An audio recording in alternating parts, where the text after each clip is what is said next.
ipapakilala sa kanilang pagod, dedikasyon, at sa pagpapakita ng pag-ibig at kapayapaan sa isa't isa. Tayong mga mananampalataya ay pinalalakas upang manatiling matatag sa ating spiritual life.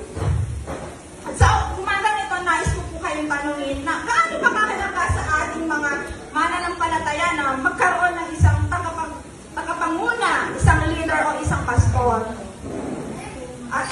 Ito ay sapagkat sa isang simbahan, tulad nga po sa nabasa natin sa 1 Thessalonians, ay nagtalaga or nagtakda ang Diyos sa bawat church na magkaroon tayo ng mamamahala para sa atin at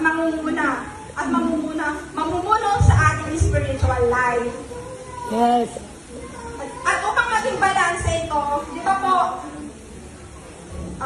tayo ay pumapasok sa eskwelahan upang matutong magbasa, matutong magbilang, at matuto tayo and good values. So, andun po si teacher. Siya po yung magtuturo sa atin. So, ang obligasyon ni teacher ay turuan tayo at bigyan tayo ng dekalidad na edukasyon. So, katulad din po dito sa simbahan, andyan din po ang ating mga leaders, pastors, na siyang tuturo at mamumuno sa atin in our spiritual life. Yes, amen. At ganoon din ang kakalaga sa bawat tao na magkaroon ng malawak na kaalaman sa ating buhay spiritual.